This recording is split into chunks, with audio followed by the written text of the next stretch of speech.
Sa mapagpalang araw po sa inyong lahat. Ngayon po ay January 25, 2026 at tayo po ay nasa ikatlong linggo sa karaniwang panahon. Ang ating pong unang pagbasa at pagninilay sa araw na ito ay hinango mula sa aklat ni Propeta Isaías, chapter 8 verses 23 to chapter 9 verse 3. Sa mga nakaraang araw, inilagay niya sa kahihiyan ang lupain ng Zabulon at ang lupain ng Neftali. Ngunit sa panahong darating, dadakilain niya ang lupaing ito mula sa dagat Mediteraneo hanggang sa ibayo ng Hordan, ang Galilea ng mga hintil. Nakatanaw ng isang malaking liwanag ang bayang malaon ng nasa kadiliman. Namanaag na ang liwanag sa mga taong namumuhay sa lupaing balot ng dilim. Iyong pinasigla ang kanilang pagdiriwang. Dinagdagan mo ang kanilang tuwa, tulad ng mga tao sa panahon ng anihan, tulad ng mga taong naghahati ng nasamsam na kayamanan.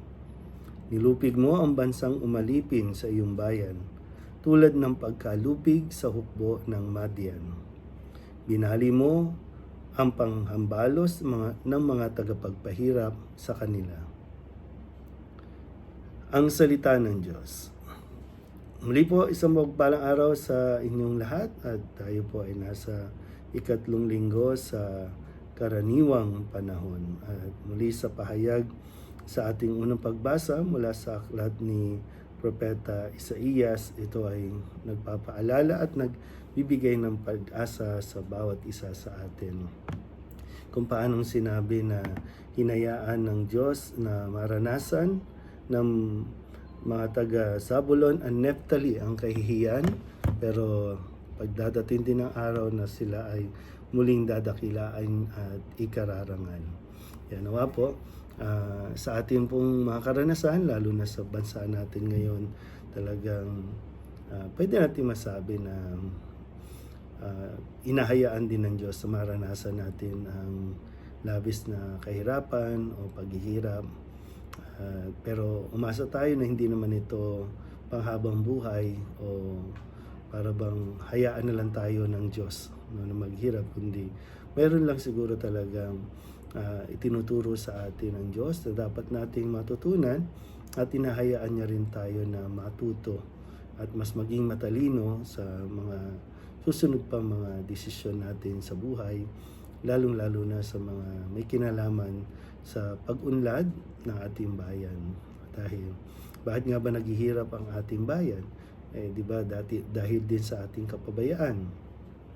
Nagdurusa tayo at mas dumadami ang may hirap dahil mas marami sa atin ang hindi gumagamit ng utak, mas nagiging makasarili, hindi natin isinasaalang-alang ang magiging kalagayan ng higit na nakakarami. So hanggat tayo po ay nagiging makasarili, ay mararanasan natin ng paghihirap.